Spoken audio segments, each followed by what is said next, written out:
Isang malakas na hampas ng alon ang sumalpok sa luma niyang bangka. Napahawak ng mahigpit si Rafael Montoya sa dalawang katig. Nararamdaman ang panginginig ng buong katawan, hindi dahil sa takot, kundi dahil sa pagod at lamig. Ang bawat patak ng ulan ay parang mga karayom na tumutusok sa kanyang balat. Ang dagat ay nagwawala. Isang halimaw na gustong siyang lamunin ng buo. Pero hindi siya natatakot. Sa totoo lang, may isang bahagi sa kanya na naghihintay na lang. Sige, bulong niya sa hangin. Kunin mo na ako.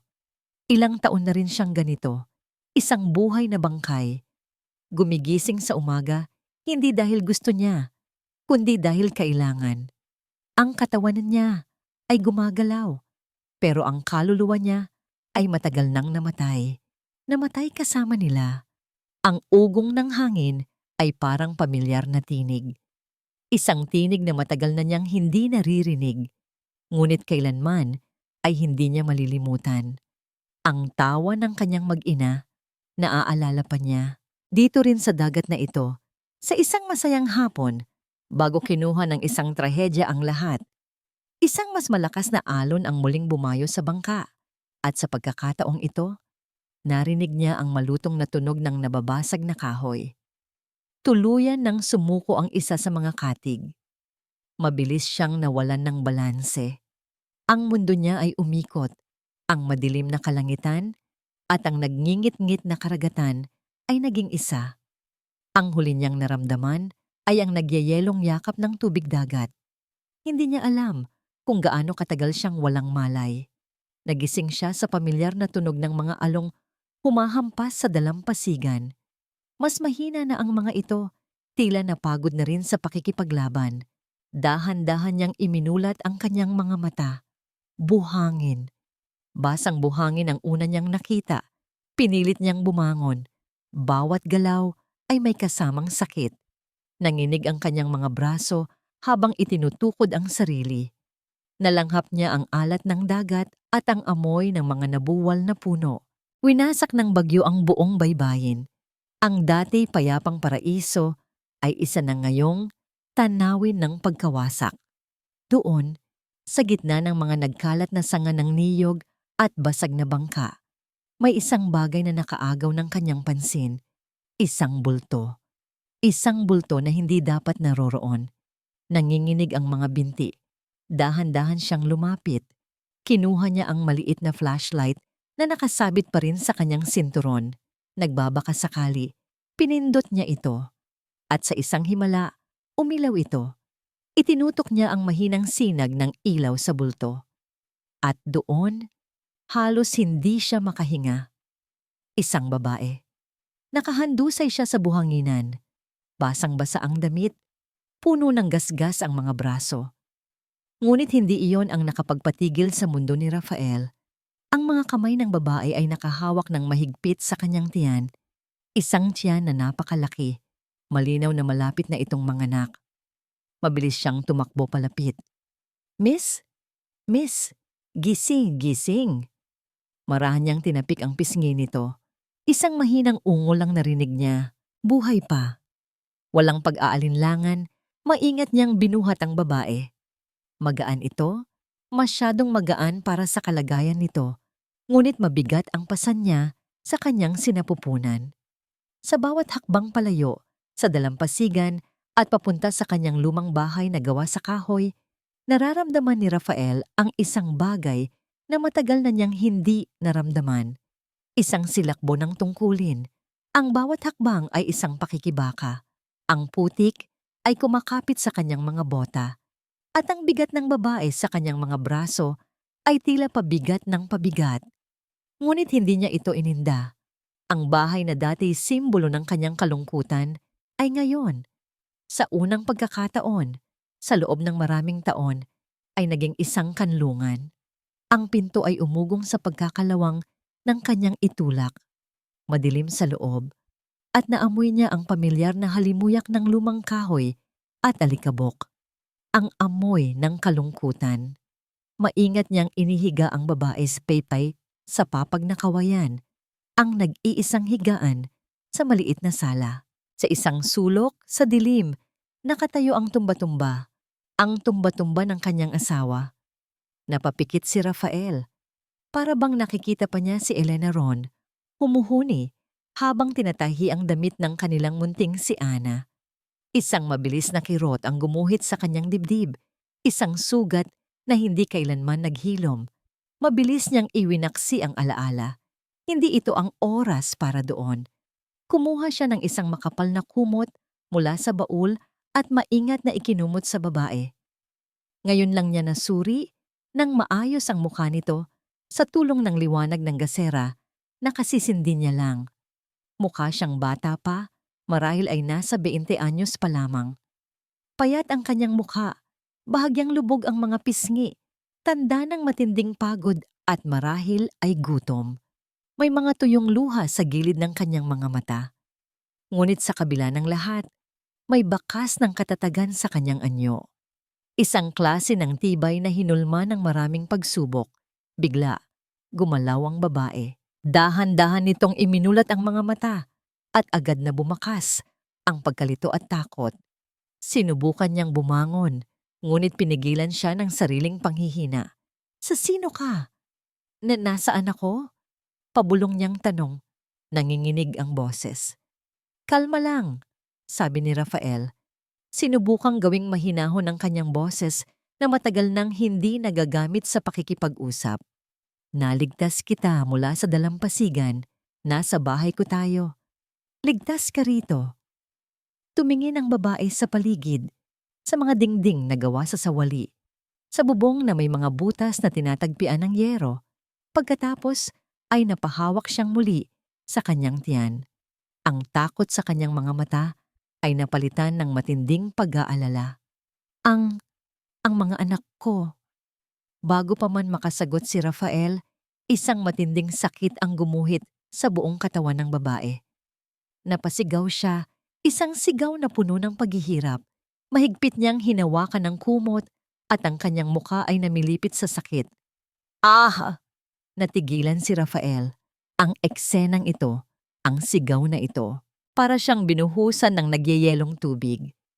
Bigla siyang bumalik sa nakaraan sa gabi kung kailan isinilang si Ana. Ang parehong sigaw, ang parehong sakit. Ngunit ang pagkatuliro niya ay tumagal lang ng isang saglit. Nakikita niya ang basang mantsa na kumakalat sa papag. Pumutok na ang panubigan nito. Diyos ko! Bulong ni Rafael sa sarili. Manganganak na siya. Dito. Ngayon. Miss, huminga ka ng malalim. Utos niya. Ang boses ay naging mas matatag. Puno ng awtoridad na hindi niya alam. Nataglay pa pala niya. Gayahin mo ako. Huminga. At saka ilabas. Humahagulgol ang babae sa sakit at takot. Hindi ko na kaya. Ang sakit-sakit. Kaya mo yan, giit ni Rafael. Lumuhod siya sa tabi nito, hindi na alintana ang pagkabasa ng sahig. Kailangan mong maging matatag para sa kanila. Gawin mo to para sa mga anak mo. Sige na, iri mo. Sa labas ang bagyo ay lalong nagalit. Ang hangin ay umuungal na parang isang nasugatang hayop. Ang kulog ay yumayanig sa buong kabahayan. Ngunit sa loob, ang tanging naririnig ni Rafael ay ang paghinga ng babae at ang mga utos na sinisigaw niya. Ang mundo nila ay lumiit sa 4 na sulok ng lumang bahay na yon. Ilang minuto, na tila mga oras, ang lumipas, pawis, luha, at walang tigil na pagsigaw. At pagkatapos, sa huling pag-ire kasabay ng isang nakabibinging kidlat na nagpaliwanag sa buong silid. Isang mahinang-mahinang iyak ng sanggol ang pumunit sa ingay ng unos. Isang himig ng buhay sa gitna ng pagkawasak. Tagumpay. Hingal ni Rafael. Isang nangiti ang sumilay sa kanyang labi sa unang pagkakataon sa loob ng 5 taon. Nagawa mo, miss. May isa na. Lumingon siya sa babae para ibigay ang magandang balita. Ngunit hindi na ito sumisigaw. Hindi na ito gumagalaw. Nakita niyang nakapikit na ang mga mata nito. Ang ulo ay nakahilig sa isang tabi. walang malay. Isang iyak, iyon ang unang pumasok sa kamalayan ni Leah. Isang maliit, mahinang yak ng isang sanggol. Dahan-dahan, sinubukan niyang imulat ang kanyang mga mata. Mabigat ang kanyang mga talukap, tila may nakadagan na kung ano. Ang una niyang nakita ay isang kisaming gawa sa magkakasalansan na dahon ng anahaw. Kakaiba. Hindi ito ang kisame ng ospital. Hindi rin ito ang kisame ng maliit na kwartong inuupahan niya. Amoy luma at mamasamasang kahoy. Amoy dagat. Muling umalingaw-ngaw ang iyak. Sa isang iglap, bumalik ang lahat. Ang bagyo, ang mga alon, ang matinding sakit. Ang mga anak ko. Napabalikwas siya ng bangon, ngunit isang matinding kirot sa kanyang buong katawan ang pumigil sa kanya. Napahiga siyang muli, humihingal, nanginginig. Dahan-dahan lang, miss. Isang magaspang ngunit mahinahong boses ang nagsalita. Doon niya nakita ang lalaki. Ang lalaking tumulong sa kanya sa dalampasigan. Nakaupo ito sa sahig, sa tabi ng gasera, at sa kanyang malalaking braso ay may karga-karga siyang isang maliit na bulto na nababalot ng puting tela. Maingat na maingat niya itong tinatapik sa likod. Napatitig si Leah. Ang lalaki ay mukhang pagod. May mga gasgas sa mukha at braso, ngunit ang kanyang mga mata ay nakatuon lamang sa sanggol na hawak niya. May isang klase ng pag-iingat sa bawat galaw niya na hindi tumutugma sa kanyang magaspang na itsura. Isa. Bulong ni Leah, at lumingalinga ang kanyang mga mata sa madilim na paligid. At doon, sa tabi ng lalaki, nakita niya ang 3 pang bulto. Nakahiga ang mga ito sa loob ng mga lumang kahon ng prutas na nilagyan ng malinis na lampin.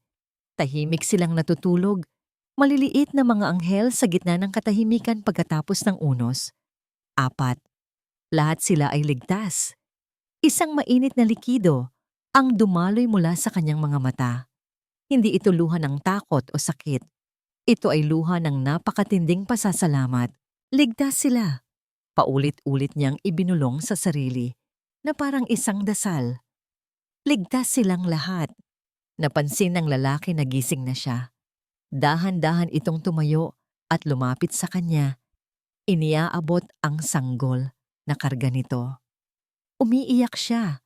Baka nagugutom na. Nanginginig ang mga kamay ni Leah habang tinatanggap ang kanyang anak. Napakaliit, napakalambot. Ang balat nito ay mamula-mula pa, at ang mga daliri nito ay kasing liit ng butil ng mais. Hinalikan niya ang noo nito, at nalanghap niya ang matamis na amoy ng bagong silang na sanggol, ang pinakamabangong amoy sa buong mundo para sa kanya. Salamat, sabi niya sa lalaki. Ang boses niya ay basag dahil sa emosyon. Salamat sa pagligtas sa amin. Hindi ko alam kung anong gagawin ko, kung anong nangyari sa amin kung hindi ka dumating. Hindi sumagot ang lalaki. Tumalikod lang ito at kumuha ng isang baso ng tubig mula sa isang lumang banga. Uminom ka muna. Habang umiinom, pinagmasdan ni Leah ang lalaki. Siya ay nasa mga huling bahagi ng 40 o unang bahagi ng 50. Malalim ang mga guhit sa kanyang mukha, mga guhit na nagsasabi ng maraming kwento ng hirap at sakit. Ang kanyang mga mata ay tila laging nakatanaw sa malayo, puno ng isang kalungkutang mahirap ipaliwanag. Ako si Leah, pagpapakilala niya. Rafael, maikling tugon nito. Nagkaroon ng ilang sandaling katahimikan na pinupuno lamang ng mahinang pag-ungol ng sanggol sa kanyang bisig at ng tunog ng hangin sa labas. Pasensya na sa abala, muling sabi ni Leah. Aalis din kami agad kapag medyo lumakas na ako. Hindi kami magiging pabigat sa'yo. Umiling si Rafael. Huwag mo munang isipin yan. Ang mahalaga ay magpalakas ka para sa kanila. Itinuro niya ang mga bata. 4 na himala. Sa gitna ng ganoong kalakas na bagyo, lahat kayo ay nakaligtas. May kinuha si Rafael sa isang lumang aparador, isang maliit at kupas na photo album. Umupo siya sa sahig, Hindi kalayuan kay Leah at dahan-dahang binuklat ito. Dati, puno ng buhay ang bahay na to. Nagsimula siyang magkwento. Ang boses ay mababa at tila nagmumula sa isang malayong lugar. Ipinakita niya ang isang litrato. Isang magandang babae na nakangiti at isang batang babae na may 2 tirintas sa buhok. Ang asawa ko, si Elena, at ang anak namin si Ana. Naramdaman ni Leah ang bigat sa bawat salitang binitawan ni Rafael. Nakita niya ang pagbabago sa mga mata nito habang tinititigan ang litrato. Ang kalungkutan ay naging sariwang sakit. Nawala sila. Isang aksidente sa biyahe papuntang bayan. 5 taon na ang nakalipas. Patuloy niya habang ang kanyang daliri ay marahang hinahaplos ang mukha ng bata sa litrato. Simula noon, ako na lang mag-isa rito. Ang bahay na ito na lang ang natira sa akin. Mga alaala na lang. Natahimik si Leah. Walang salitang sapat para pagaanin ang ganoong kabigat na dalahin. Ngayon, naiintindihan na niya ang kalungkutan sa mga mata ni Rafael. Hindi lang ito bahay na tinitirhan niya. Isa itong puntod ng mga masasayang alaala. At sila, ang pagdating nila, ay isang panggugulo sa tahimik na pagluluksa nito. Tinitigan niya ang 4 na sanggol na mahimbing na natutulog. Ang mga inosenteng mukha nila ay walang kamuwang-muwang sa unos na kanilang pinagdaanan at sa mas malaki pang unos na naghihintay sa kanila. Rafael, tawag ni Leah, at sa pagkakataong ito, mas matatag na ang kanyang boses. Lumingon ito. May kailangan kang malaman tungkol sa kanila. Tungkol sa akin. Tumango si Rafael. Ang mga mata niya ay naghihintay. Kinuha niya ang sanggol mula sa mga braso ni Leah at inilagay ito pabalik sa isa sa mga kahon. Pagkatapos ay umupo siyang muli, handang makinig. Tumingin si Leah sa kanyang mga anak. Humugot ng isang malalim na hininga at inihanda ang sarili na sabihin ang katotohanang magbabago sa takbo ng kanilang mga buhay. Isang tanong ang biglang pumasok sa isip ni Rafael. Isang tanong na simple, ngunit napakakomplikado. Isang tanong na matagal na niyang gustong itanong mula pa noong una niya itong makita. Sino ang ama nila? Tanong niya. Ang boses ay halos isang bulong lang. Ang tanong ni Rafael ay kasing simple ng isang patak ng ulan, ngunit para kay Leah, ang bigat nito ay kasing bigat ng buong karagatan. Napayuko siya.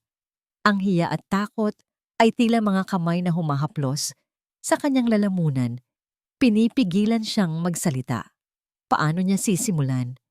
Paano niya ipapaliwanag ang isang sitwasyong kahit siya mismo ay nahihirapang unawain? Wala silang ama. Sa wakas ay nasabi niya. Ang boses ay mahina. Halos hindi marinig. O mas tamang sabihin na, hindi ko siya kilala. Hindi sa paraang iniisip mo. Kumunot ang noo ni Rafael, naguguluhan. Anong ibig mong sabihin? Imbes na sumagot, dahan-dahang gumapang si Leah papunta sa gilid ng papag kung saan nakalagay ang kanyang basang-basang damit. Mula sa isang maliit na bulsa na tinahi niya sa loob, kinuha niya ang isang supot na plastik na maingat niyang isinara. Sa loob nito ay ang mga papel na naging sumpa at pag-asa niya sa loob ng 9 na buwan. Basa ang mga ito at bahagyang nagusot, ngunit nababasa pa rin ang mga nakasulat. Inabot niya ito kay Rafael. Ano to? Tanong ng lalaki. Ang kontrata ko, sagot ni Leah. Kinuha ni Rafael ang mga papel. Sa liwanag ng gasera, sinimulan niyang basahin ang mga ito. Nakita ni Leah ang pagbabago sa ekspresyon ng kanyang mukha sa bawat linyang binabasa niya. Mula sa pagkalito, napalitan ito ng pagtataka at pagkatapos ay nang hindi makapaniwalang pagkunot ng noo. Surrogacy Agreement. Intended parents, Mr. Alejandro de Alonso and Mrs. Isabella de Alonso. Gestational carrier, Leah Fernandez. Habang nagbabasa si Rafael, nagsimulang magkwento si Leah.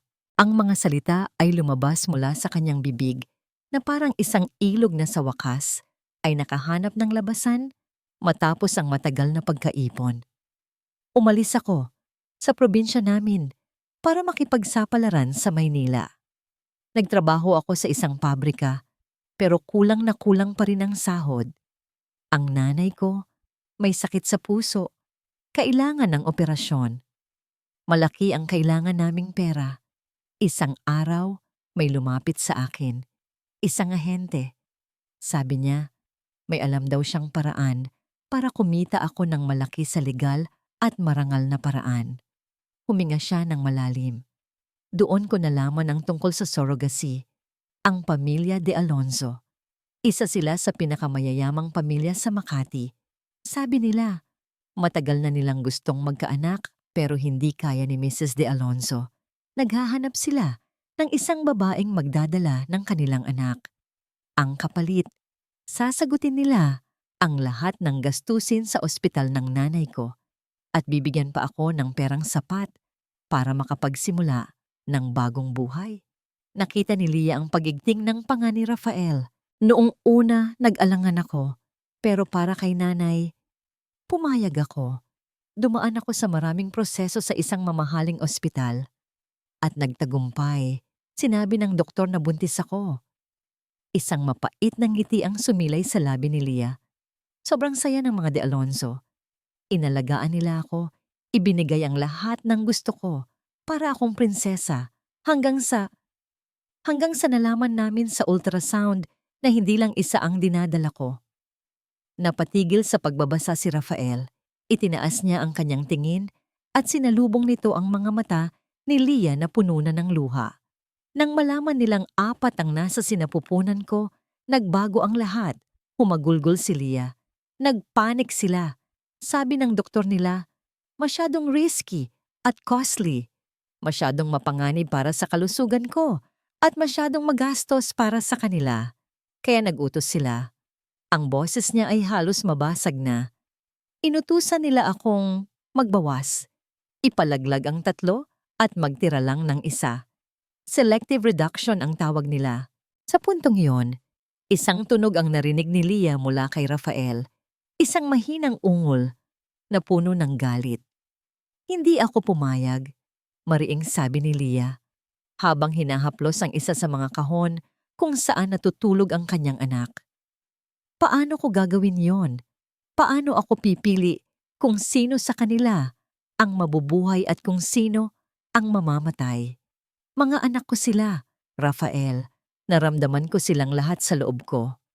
Kinabukasan, patuloy niya, isang tawag ang natanggap ko mula sa abogado nila.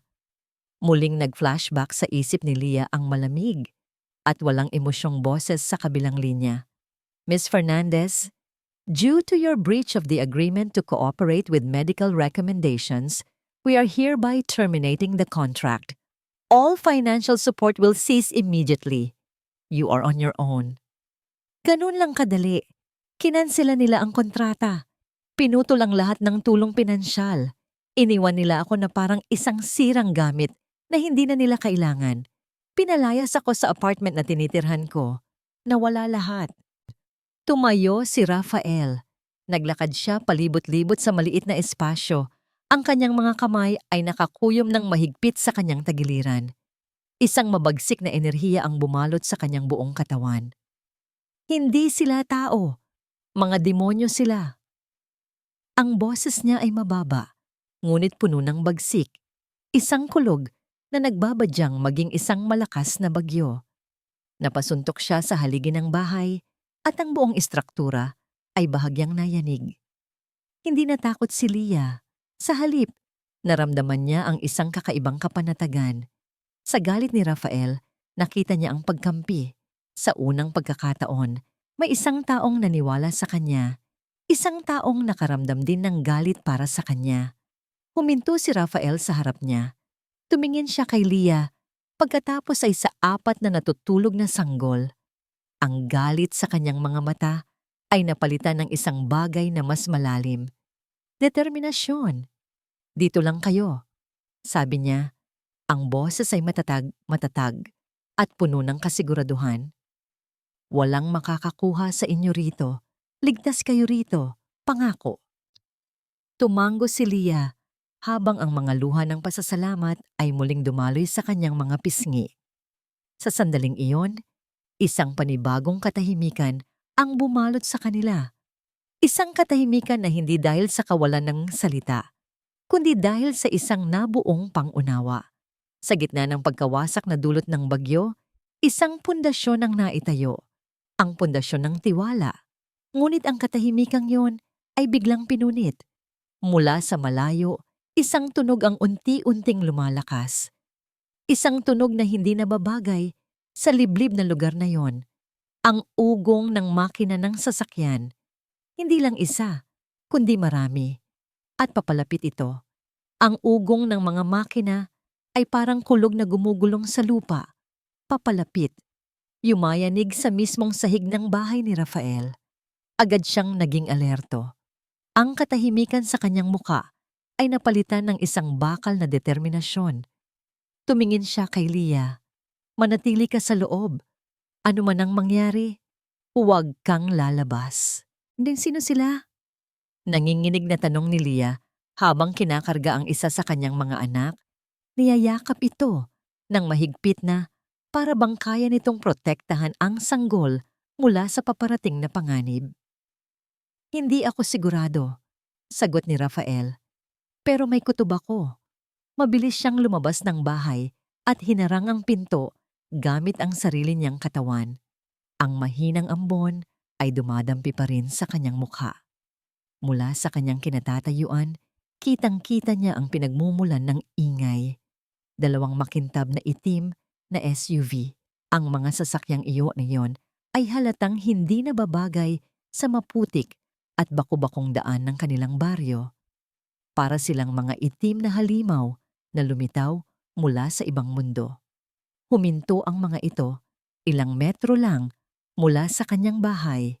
Bumukas ang mga pinto. Mula sa unang sasakyan, bumaba ang 2 lalaking nakasuot ng itim na suit at salamin. Ang kanilang mga tindig ay matitigas, ang kanilang mga mata ay malamig. Habang sinusuri ang buong paligid, malinaw na mga bodyguard. Pagkatapos, mula sa pangalawang sasakyan, isang babae ang marangyang bumaba. Siya ay nasa mga huling bahagi ng 50, balot ng mamahaling damit na hindi man lang nabahiran ng putik. Ang kanyang buhok ay perpektong nakaayos at ang kanyang mukha ay puno ng kolorete na hindi maitago ang katigasan ng kanyang mga linya. Sa bawat galaw niya, may isang aura ng kapangyarihan at pagmamataas. Siya si Isabela de Alonso. Sa likod niya, sumunod ang isang mas batang lalaki, nakasuot ng isang plansadong suit. May hawak itong isang itim na leather briefcase. Ang kanyang mukha ay walang emosyon. Ang kanyang mga mata ay kasing talas ng isang agila. Naglakad sila papalapit. Ang kanilang mamahaling sapatos ay lumulubog sa putik na para bang dinudumihan nito ang kanilang pagkatao. Huminto si Isabela de Alonso sa mismong harap ni Rafael. Tiningnan niya ito mula ulo hanggang paa. Ang kanyang mga mata ay puno ng hindi maitagong paghamak. Tiningnan niya ang luma at sira-sirang bahay ni Rafael, ang mga damit nitong marumi, at isang bahagyang ngisi ang lumitaw sa kanyang mga labi. Ikaw ba si Rafael Montoya? Tanong niya. Ang boses ay malamig at puno ng awtoridad. Hindi sumagot si Rafael. Tinitigan niya lang ito ng diretso sa mata. Hindi natitinag. Nandito kami para sa pag-aari namin. Patuloy ni Isabela, hindi na naghihintay ng sagot. Ang babaeng itinatago mo, si Lia Fernandez, at ang 4 na produkto ng aming kasunduan. Produkto. Ang salitang iyon ay tumama kay Rafael na parang isang sampal. Walang produkto rito. Mariing sagot ni Rafael, ang boses ay mababa at nagbabanta. Mga bata ang nasa loob, mga inosenteng sanggol. Isang tawa, walang kagalakan, ang kumawala kay Isabela. Huwag ka nang magpanggap, Mr. Montoya. Alam namin kung ano ang gusto mo. Pera. Sabihin mo lang ang presyo mo at aalis na kami ng tahimik kasama ang dapat sa amin. Sa puntong yun, Humakbang pasulong ang abogadong kasama nila. Ako si Attorney Marco Reyes. Pagpapakilala nito, ang boses ay kasing lamig ng hangin. Inilabas niya ang ilang dokumento mula sa kanyang briefcase. Ayon sa kontratang pinirmahan ni Miss Fernandez, ang mga batang ipinanganak niya ay legal na pag-aari ng pamilya de Alonso. Nandito kami para kunin ang aming asset. Asset. Isa na namang salita na sumaksak sa puso ni Rafael. Ang kontratang yan ay wala ng bisa noong iniwan ninyo siyang mag-isa sa gitna ng bagyo para mamatay. Sigaw ni Rafael. Ang galit niya ay nagsisimula ng kumulo. Sa loob ng bahay narinig ni Lia ang lahat. Niyakap niya ng mahigpit ang kanyang anak. Sa unang pagkakataon, hindi takot ang naramdaman niya, kundi galit. Dahan-dahan, lumabas siya mula sa likod ni Rafael, dala-dala pa rin ang sanggol. Hinarap niya si Isabela de Alonso, ang babaeng minsan niyang tiningala at pinagkatiwalaan. Hindi sila mga produkto, sabi ni Lia. Ang boses ay nanginginig, ngunit puno ng determinasyon. Hindi sila mga asset, mga anak ko sila. Tiningnan ni Isabela si Lia na para bang isa itong basura. Tumahimik ka. Isa ka lang bayarang incubator na hindi sumunod sa usapan. Wala kang karapatan. Mas wala kayong karapatan, sagot ni Rafael. At humakbang siya sa harap ni Lia. Nagsisilbing panangga. Hinarap niya si Isabela at ang abogado nito. Subukan ninyong kunin sila. Ang kanyang mga mata ay nag-aapoy. Dadaan muna kayo sa ibabaw ng bangkay ko. Ang tensyon ay halos masasalat sa hangin. Ang mga bodyguard ay naghanda. Ipinapakita ang mga baril na nakasukbit sa kanilang tagiliran. Ngunit si Isabela de Alonso ay hindi natinag. Isang malamig na ngiti ang muling gumuhit sa kanyang mga labi. Kung yan ang gusto mo, Mr. Montoya, sabi niya, habang tumatalikod at naglalakad pabalik sa kanyang sasakyan. Makikita natin kung sino ang mas matibay. Inaasahan kong mayroon kang magaling na abogado dahil sisiguraduhin kong pagsisisihan mo ang araw na ito. Sumakay sila sa kanilang mga SUV. Ang mga makina ay muling umugong. At sa isang iglap, umalis sila. Nag-iwan ng mga bakas ng gulong sa putik at isang mabigat na banta sa hangin. Naiwan si Rafael at Lia nakatayo sa harap ng kanilang munting bahay. Ang katahimikan ay muling bumalik, ngunit mas mabigat ito ngayon, mas nakakabingi. Nagsimula na ang giyera. Hindi pa man sumisikat ang araw kinabukasan, ang giyera ay nagsimula na. Hindi ito nagsimula sa pamamagitan ng mga baril o sigawan.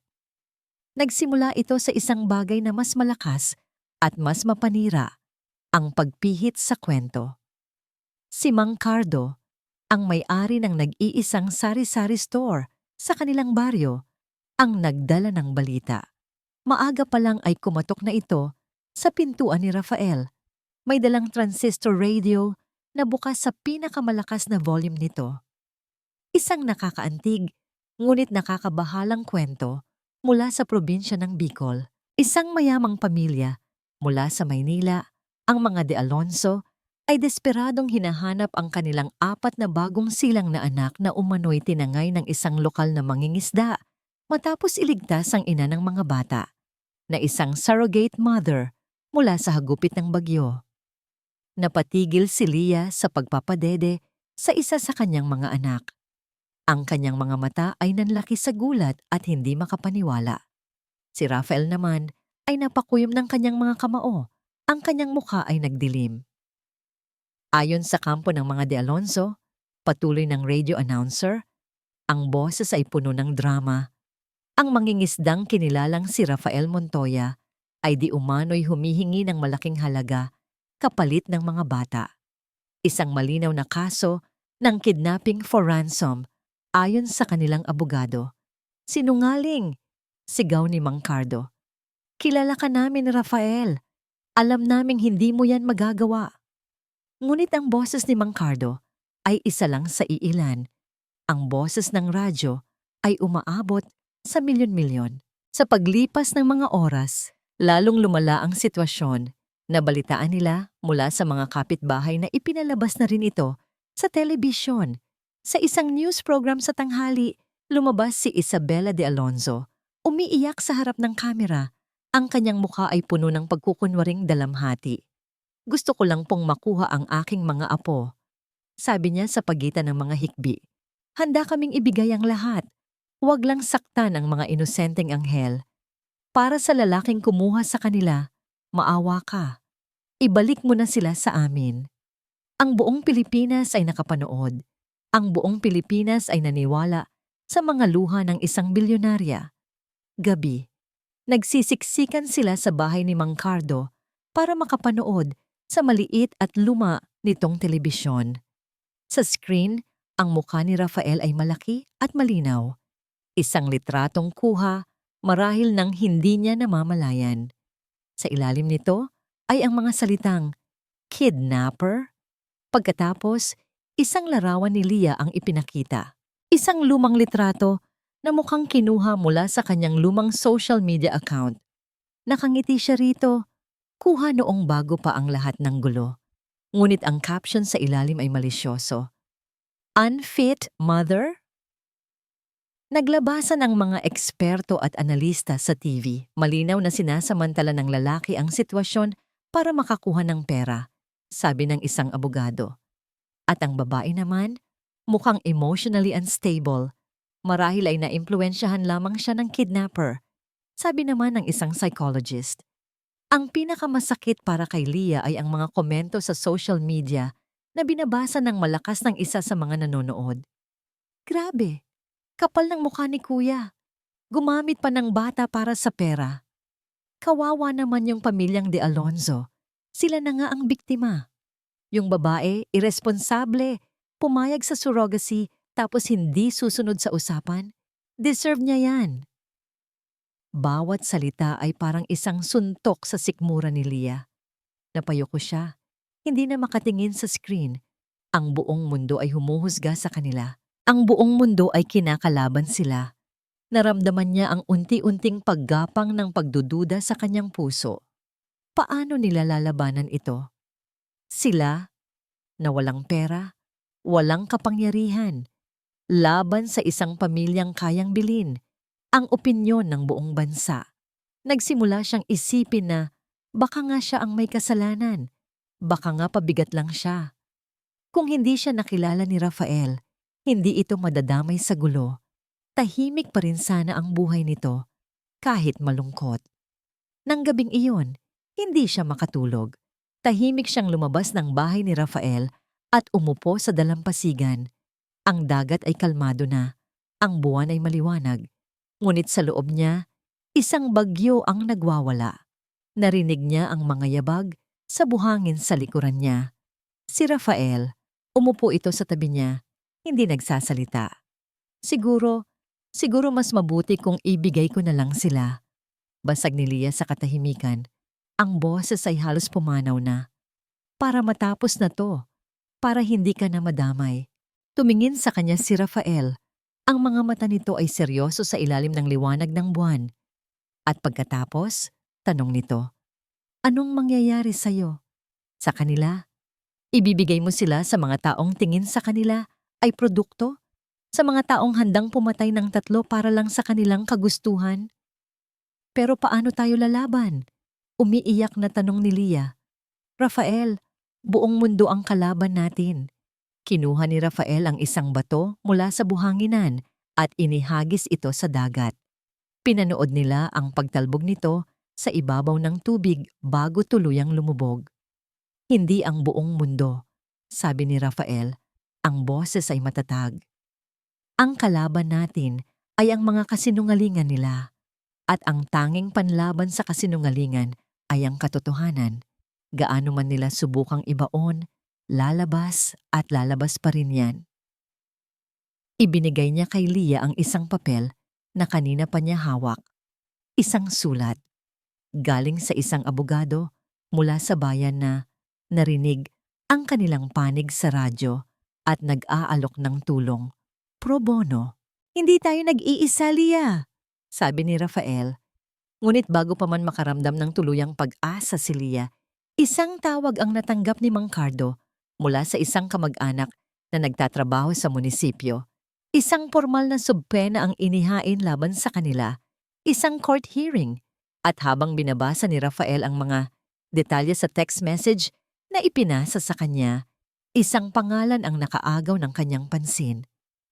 Isang pangalan na nagpabilis ng tibok ng kanyang puso at nagpabalik sa isang bangungot na akala niya ay matagal na niyang nailibing. Ang pangalan ng ospital kung saan nanganak si Leah ayon sa mga dokumento na isinumite ng mga De Alonzo, St. Jude Medical Center, ang parehong ospital kung saan namatay si Elena at Ana 5 taon na ang nakalipas. Ang mga salitang St. Jude Medical Center ay parang kidlat na gumising sa bawat himaymay ng natutulog na galit sa kalooban ni Rafael. Natulala siya.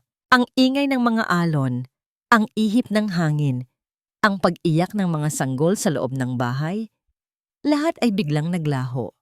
Ang tanging naririnig niya ay ang mabilis na pagtibok ng sarili niyang puso, isang tambol na nagbabadya ng digmaan. Hindi maaari. Rafael, anong problema? Nag-aalalang tanong ni Leah, napansin ang biglaang pamumutla at paninigas ng kanyang anyo. Hindi siya sumagot. Walang salitang lumabas sa kanyang bibig. Mabilis siyang tumalikod at halos takbuhin ang pabalik sa kanyang bahay.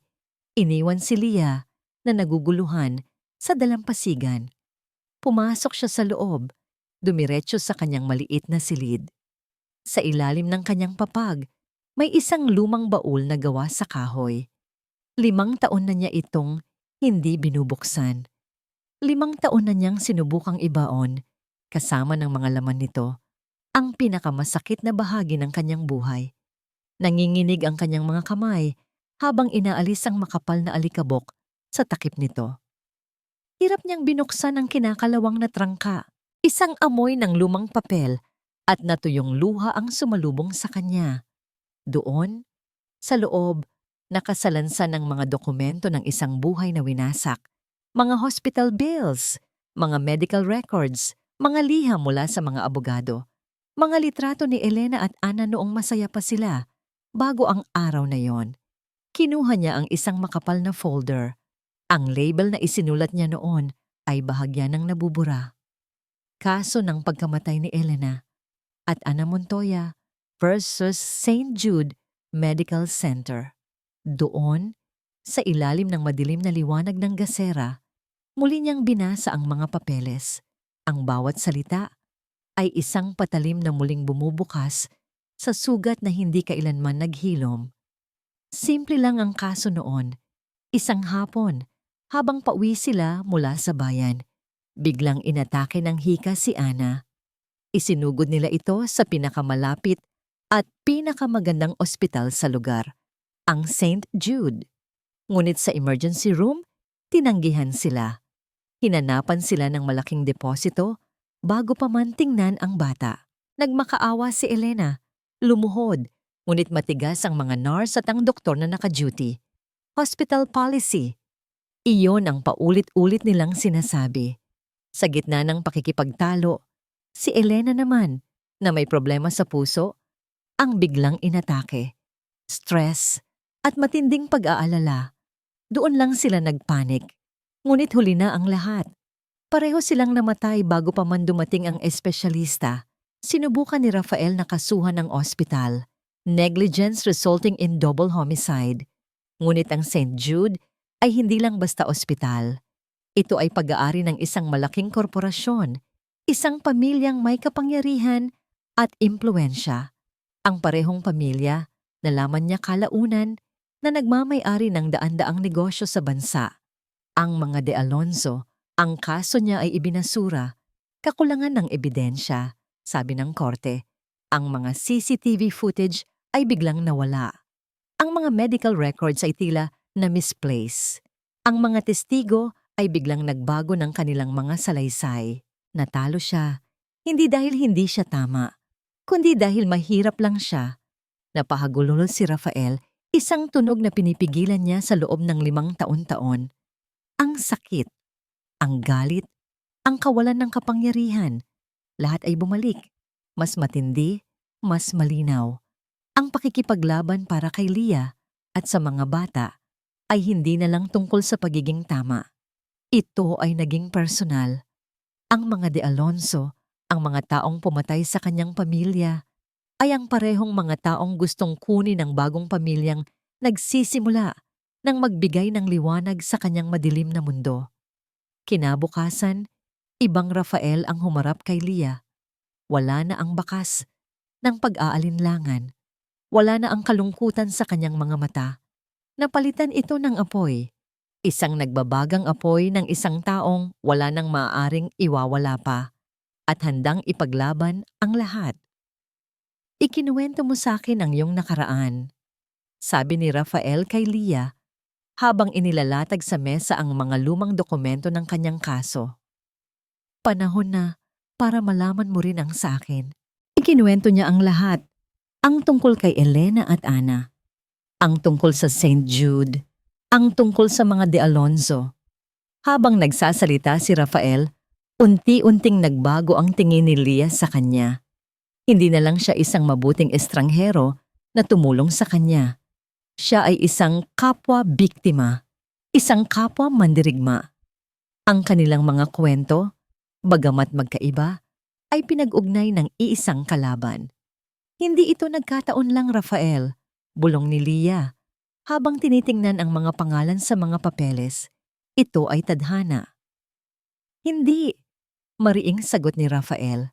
Hindi ito tadhana. Ito ay pangalawang pagkakataon. Isang pagkakataon para itama ang mali. Isang pagkakataon para sa hustisya.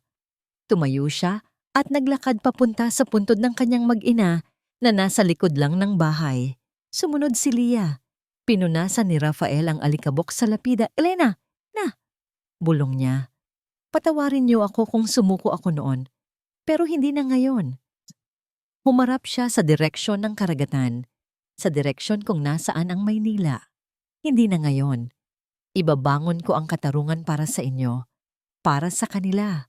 Tumingin siya kay Leah at sa mga bata. Para sa ating lahat. Sa sandaling iyon, ang kanilang laban ay hindi na lamang para sa kustodya. Ito ay naging isang laban para sa mga kaluluwang matagal nang humihingi ng hustisya habang naghahanda sila para sa kanilang pag-alis papuntang bayan upang kausapin ang abogadong tutulong sa kanila. Biglang tumunog ang luma at dekipad na cellphone ni Rafael. Isang numerong hindi rehistrado. Sinagot niya ito. Hello? Katahimikan sa kabilang linya. Tanging isang kakaibang tunog, tila binago ang boses. Gusto mo bang malaman ang totoo tungkol sa mga De Alonso? Ang boses sa kabilang linya ay tila hindi boses ng tao. Halatang binago, ginawang mas malalim at garalgal na parang boses ng isang multo na bumubulong mula sa isang sirang radyo. Sino to? Mariing tanong ni Rafael habang sinisenyasan si Leah na manahimik. Hindi na mahalaga kung sino ako, sagot ng misteryosong boses. Ang mahalaga ay ang alam ko. Alam kong hindi ka kidnapper at alam kong si Leah Fernandez ang nagsasabi ng totoo. Napahigpit ang hawak ni Rafael sa cellphone. Paano mo nalaman? Anong kailangan mo? Isang mahinang tunog na parang isang tuyong tawa ang narinig niya. Sabihin na lang natin na mayroon din akong personal na galit sa mga De Alonso. Gusto ko silang bumagsak at nakikita ko na kayo ang maaaring maging simula ng kanilang katapusan. Kung gusto mo kaming tulungan, magpakita ka, hamon ni Rafael. Hindi pa ito ang tamang panahon, sagot ng boses. Mapanganib. Ang mga De Alonso, mas marumi sila kaysa sa iniisip mo. Pero bibigyan kita ng isang bagay para makapagsimula kayo. Nagbigay ang boses ng mga direksyon. Isang lumang simbahan sa kabilang bayan, sa ilalim ng kampanaryo. Sa mismong hating gabi, mag-iwan ako ng isang bagay para sa'yo. Huwag kang magsasama ng iba. At higit sa lahat, huwag kang magpapahuli. Pagkatapos, biglang naputol ang linya. Nagkatinginan si Rafael at Leah. Ang pag-aalala ay malinaw na nakaguhit sa mukha ni Leah. Patibong ba yan? Tanong niya. Hindi ko alam, pag-amin ni Rafael. Pero sa sitwasyon natin ngayon, kailangan nating subukan ang lahat, kahit ang mga bagay na mukhang imposible. Buong araw, hindi nawala sa isip ni Rafael ang tawag na yon. Habang inaayos nila ang mga gamit para sa pagpunta sa bayan, habang pinapakain ang mga bata, ang boses na yon ay paulit-ulit na tumatakbo sa kanyang isipan. Pagsapit ng gabi, nagpaalam siya kay Leah. Mag-ingat ka, Rafael, sabi ni Leah habang inaabot sa kanya ang isang maliit na tinapay. Bumalik ka agad. Sa mga mata niya, nakita ni Rafael ang pag-aalala, ngunit nakita rin niya ang tiwala. Isang tiwala na nagbigay sa kanya ng lakas.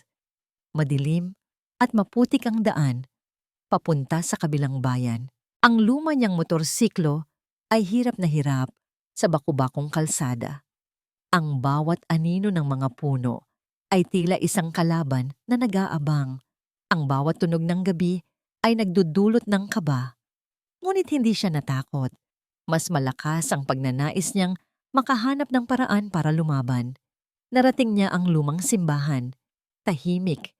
Nakakatakot ang katahimikan nito. Ang tanging naririnig niya ay ang sarili niyang paghinga. Pumarada siya sa ilalim ng isang malaking puno ng akasya at naglakad papunta sa kampanaryo. Tulad ng sinabi sa tawag, naghintay siya. Ang mga minuto ay tila mga oras. 10 minuto bago maghating gabi, isang anino ang mabilis na dumaan sa kanyang gilid. Hindi niya nakita ang mukha. Isang lalaking nakasuot ng itim na jacket at sombrero. May inihagis ito papasok sa nakabukas na bintana ng kanyang motorsiklo. Pagkatapos, kasing bilis ng pagdating nito, nawala na rin ito sa dilim. Hindi na sinubukan ni Rafael na habulin ito. Alam niyang wala itong patutunguhan. Mabilis siyang bumalik sa motorsiklo. Sa loob, nakita niya ang isang simpleng brown envelope. Walang pangalan. Walang kahit anong marka. Dali-dali niyang pinaandar ang motor at bumalik sa kanilang baryo. Ang puso niya ay kumakabog sa pag-asa at kaba. Pagdating niya sa bahay, gising pa si Leah. Hinihintay siya. Ano yan? Tanong nito. Tumuturo sa envelope. Isinara ni Rafael ang pinto. Sa ilalim ng nag-iisang gasera sa kanilang sala, dahan-dahan niyang binuksan ang sobre. Sa loob, mayroong ilang pirasong papel, mga printout ng email. Binasa nila ito ng sabay. Ang kanilang mga mata ay nanlalaki sa bawat salitang kanilang nababasa. Ang mga email ay palitan ng mensahe sa pagitan ni Isabela de Alonzo at ng kanilang abogado, si Attorney Marco Reyes. Isabela. This is becoming a problem. 4 is too much. It's a logistical and financial nightmare.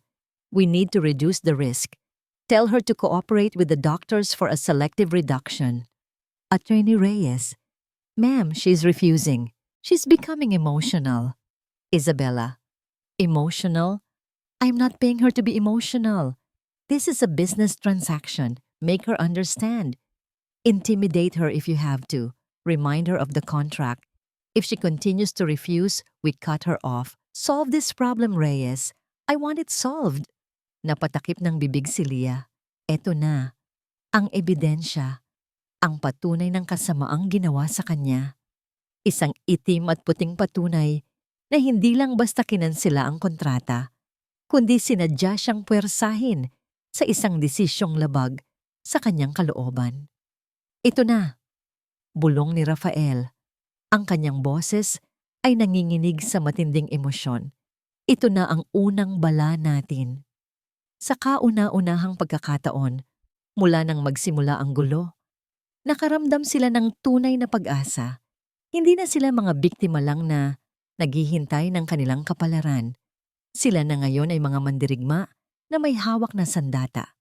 Ngunit habang tinititigan ni Leah ang huling papel, may napansin siyang isang bagay na kakaiba. Sa pinakailalim ng huling email, may isang pangungusap na tila sinubukang burahin gamit ang itim na marker, Ngunit hindi naging perpekto ang pagkakabura.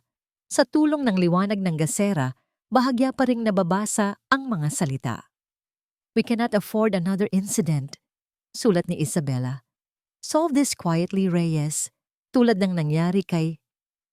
Ang kasunod na pangalan ay tuluyan ng natakpan ng itim na tinta. Ang mga email ay parang isang malaking bato na inihagis sa isang tahimik na lawa.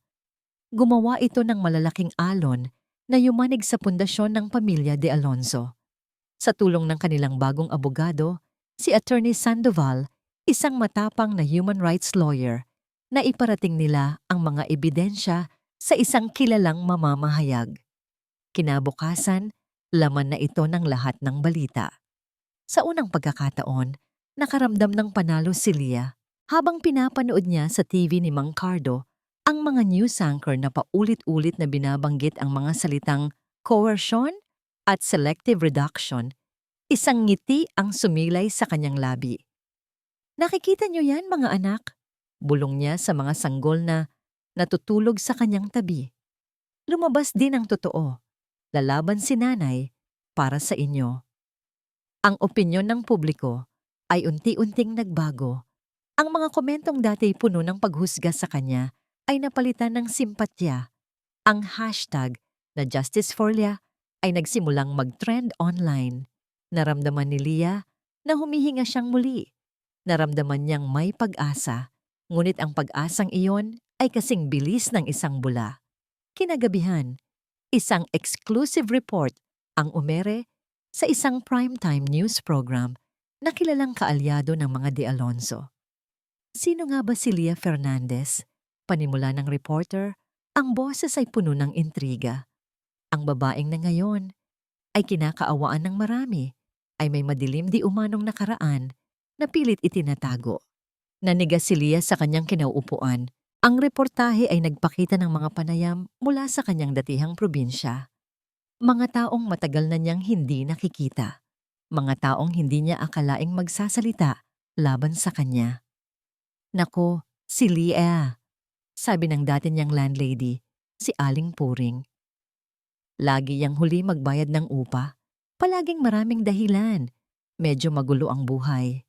Pala-absent yan sa trabaho. Sabi naman ng isa niyang dating katrabaho sa pabrika.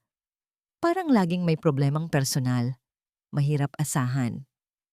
Ang pinakamasakit ay ang panayam sa dati niyang kapitbahay, si Aling Nita, isang babaeng madalas niyang takbuhan kapag kailangan niya ng kausap.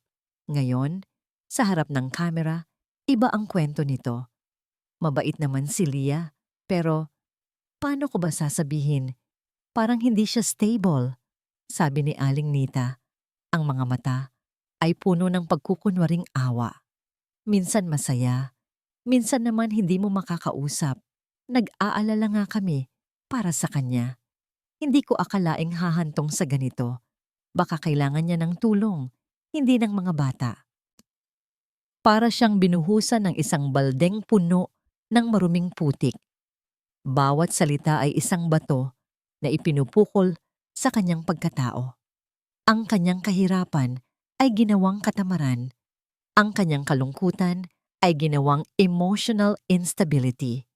Ang kanyang katahimikan ay ginawang isang sintomas ng pagiging hindi karapat-dapat. Hinahalo ng kamera ang mga panayam na ito sa mga litrato niyang kuha sa social media. Pinagmumukha siyang iresponsable at pabaya. Pinapalabas siyang isang sinungaling na ina na ginagamit lang ang mga anak para sa pera. Hindi na niya kaya. Napatakip siya ng mga tainga at tumakbo palabas. Palayo sa mga mapanghusgang mata sa telebisyon. Palayo sa mga bumubulong na kapitbahay. Humahagulgol. Naupo siya sa ilalim ng isang puno ng niyog. Yakap-yakap ang sarili. Ang nakaraang pilit niyang tinatakasan ay bumalik para wasakin siya. Leah.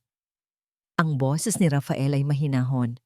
Umupo ito sa tabi niya, hindi nagsasalita. Hinahayaan lang siyang ilabas ang lahat ng sakit. Totoo ang sinasabi nila, sabi ni Leah sa pagitan ng mga hikbi. Mahirap ako, Rafael. Magulo ang buhay ko. Baka nga hindi ako karapat-dapat. Huwag mong ituloy ayan. Putol ni Rafael. Ang boses ay matatag. Pinakinggan mo ba ang sinabi nila? Inatake nila ang nakaraan mo, Lia. Inatake nila kung sino ka noon. Dahil hindi nila kayang atakihin kung sino ka ngayon. Tumingin si Rafael sa kanya ng diretsyo. Ang babaeng nakikita ko ngayon ay hindi yung babaeng inilalarawan nila sa TV. Ang nakikita ko ay isang matapang na ina na kayang harapin ang isang bagyo para sa kanyang mga anak. Iyon ang mahalaga. Iyon ang katotohanan. Ang mga salita ni Rafael ay parang isang mainit na kumot sa kanyang nanlalamig na kaluluwa.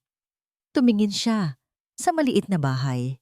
Sa loob, naroon ang 4 na dahilan kung bakit siya lumalaban. Unti-unting napalitan ng determinasyon ang kanyang mga luha. Tumayo siya. Pinunasan ang kanyang mukha. Oo, sinaktan siya ng mga salita. Oo, ikinahihiya niya ang kanyang nakaraan. Pero hindi na siya ang Lia na tumatakbo. Isa na siyang ina na lumalaban. Tama ka, sabi niya kay Rafa. Hindi nila ako kayang sirain. Ngunit pagbalik nila sa bahay, ang cellphone na Rafa ni Rafael ay tumutunog. Si Attorney Sandoval. Rafael, Lia, kumusta? Bungad ng abogado. Nakita ko ang reportahe. Huwag kayong mag-alala. Isang malinaw na character assassination yan. Lalabanan natin yan sa korte. Salamat, attorney, sagot ni Rafael. Pero nag-aalangang pagpapatuloy ng abogado at sa tono pa lang ng boses nito, alam na nilang may masamang balita. May mas malaki tayong problema. Katuso talaga si Isabela. Ginamit niya ang media para pagmukain kayong hindi mapagkakatiwalaan at ngayon, mayroon silang alas. Anong alas, attorney? Tanong ni Lia kinakabahan. Nagbuntong hininga si Attorney Sandoval sa kabilang linya. Naghain sila ng mosyon para sa isang emergency hearing at nakahanap sila ng isang key witness na magpapatunay di umano sa korte na hindi ka karapat-dapat na ina, Lia. Isang taong magsasabing plano ninyong kidnapin ang mga bata para sa pera. Sino? Sinong testigong yan? Hindi yan totoo, sigaw ni Lia. Iyon ang problema, malungkot na sabi ng abogado. Ang testigo ay isang taong malapit sa inyo, isang taong pinagkakatiwalaan ninyo dyan sa Bicol. Ang courtroom ay maliit at siksikan. Ang hangin ay mabigat sa tensyon. Bawat bulong ay tila isang dagundong sa nananahimik na silid. Sa isang panig, naroon si Isabela de Alonso, nakasuot ng simpleng puting bestida. Ang kanyang mukha ay isang perpektong maskara ng pagiging isang nag-aalalang lola. Sa tabi niya, si Attorney Marco Reyes, kalmado at hindi matinag. Sa kabilang panig, naroon si Rafael at Lia, kasama si Attorney Sandoval. Si Lia ay mahigpit na nakahawak sa kamay ni Rafael. Ang palad nito ay malamig at basa sa pawis. Paulit-ulit niyang tinatanong ang sarili. Sino? Sino ang taong maglalakas loob na magsinungaling sa harap ng Diyos at ng batas laban sa amin? The court will now hear the testimony of the witness for the petitioner, anunsyo ng clerk of court. Lahat ng mga mata ay napako sa pinto sa gilid ng silid. Bumukas ito at ang taong pumasok ay halos ikinabagsak ng puso ni Lia. Si Aling Elena. Hindi si Elena na asawa ni Rafael. Si Aling Elena, isang matandang hilot mula sa kanilang baryo. Siya ang unang tumulong kay Lia pagkatapos nitong manganak. Siya ang nagturo kay Lia kung paano magpadeded ng tama. Siya ang madalas dalhan ni Rafael ng isda bilang pasasalamat. Siya ang itinuring nilang isang kaibigan, isang kakampi. Hindi, bulong ni Lia, napailing. Hindi maaari. Si Rafael ay natigilan. Ang kanyang mukha ay isang blangkong pader. Ngunit sa kanyang mga mata ay nag-aapoy ang apoy ng pagkabigla at sakit. Mahinahon at dahan-dahang naglakad si Aling Elena papunta sa witness stand. Inilagay niya ang kanyang kamay sa Biblia at nanumpa. Sa buong proseso, ni minsan ay hindi siya tumingin sa direksyon nila Rafael at Leah. Nakayuko lang siya na para bang may paanpasan siyang isang napakabigat na krus.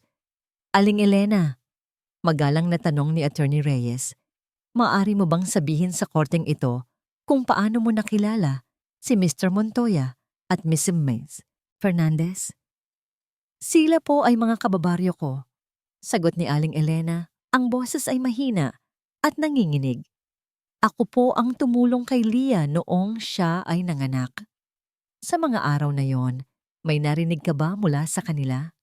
Anumang pag-uusap na may kinalaman sa mga bata at sa pamilya de Alonso? Huminga ng malalim si Aling Elena. Tumingin siya sa sahig. Opo, attorney. At ano ang narinig mo? Katahimikan. Tila ba pinipiga ni Aling Elena ang bawat salita mula sa kanyang kaluluwa. Isang gabi po, nagsimula siya at sa pagkakataong ito, tumingin siya sa huwes. Ang kanyang mga mata ay nagsimulang mamasa-masa. Narinig ko po si Rafael, nakausap si Leah. Sinabi po niyang malaki ang makukuha nilang pera mula sa mga de Alonso na kailangan lang nilang itago ng mabuti ang mga bata at hintaying mag-alok ng malaking halaga ang pamilya. Isang kolektibong gasp ang umalingaw-ngaw sa courtroom. Kasunungalingan! Hindi napigilang sigaw ni Rafael na patayo. Order in the court! Sigaw ng huwes, malakas na ipinukpok ang kanyang gavel. Mr. Montoya, isa pang sigaw at ipapalabas kita. Napaupo si Rafael. Ang kanyang paghinga ay mabigat. Ang kanyang mga mata ay nakatitig ng matalim kay Aling Elena na para bang gusto niyang tunawin ito sa kinaupuan. Si Leah naman ay parang binuhusan ng tubig na may yelo. Hindi siya makagalaw. Hindi siya makapagsalita. Ang sakit ng pagkakanulo ay mas matindi pa kaysa sa sakit ng panganganak. At si Leah, ano ang reaksyon niya? Patuloy ni Attorney Reyes. Pumayag po siya. Umiiyak na sabi ni Aling Elena. Sabi niya po, gagawin niya ang lahat para sa pera. Para daw po yon sa kinabukasan ng mga anak niya. Pagkatapos ng mga salitang yon, tuluyan ng humagulgol si Aling Elena. Patawarin niyo po ako, Your Honor. Natakot po ako. Natakot po ako para sa mga bata. Kaya po ako nandito ngayon. Kailangan po silang mapunta sa lugar kung saan sila magiging ligtas. Tapos na ang testimonya. Nang si Attorney Sandoval na ang magtatanong, sinubukan niyang gibain ang kredibilidad ni Aling Elena. Ngunit matigas ito. Paulit-ulit lang nitong sinasabi ang kanyang kwento. Habang patuloy na umiiyak, isang perpektong pagganap ng isang nag-aalalang mamamayan. Nakatingin si Rafael kay Aling Elena sa buong panahon. Sa isang saglit, sa gitna ng cross-examination, nagtama ang kanilang mga mata. At sa isang kisap mata, nakita ni Rafael ang lahat. Ang hiya, ang pagsisisi, at higit sa lahat, ang takot sa mga mata ng matanda. Alam na niya, binayaran ito, o mas malala, tinakot. Natapos ang hearing.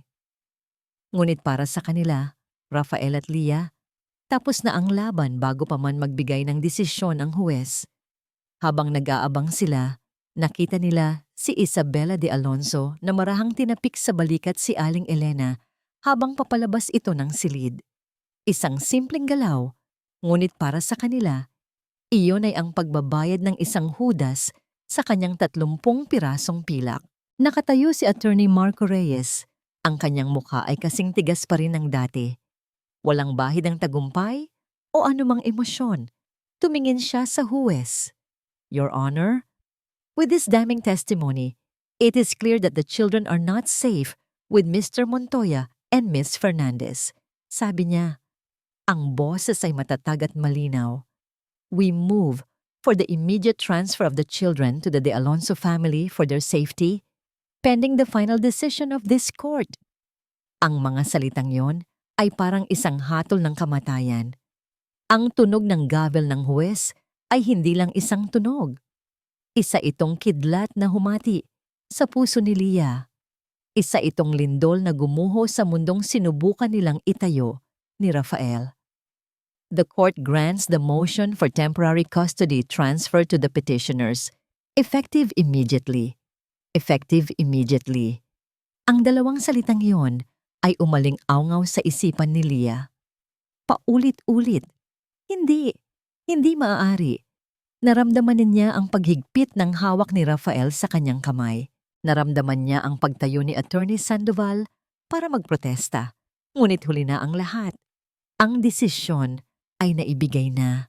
Ang pag-uwi nila pabalik sa baryo ay ang pinakamahabang biyahe sa kanilang buhay.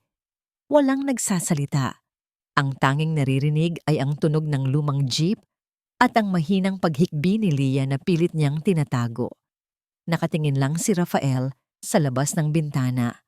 Ang kanyang panga ay matigas, ngunit ang kanyang mga mata ay sumasalamin sa tanawin ng pagkawasak sa labas at sa loob niya.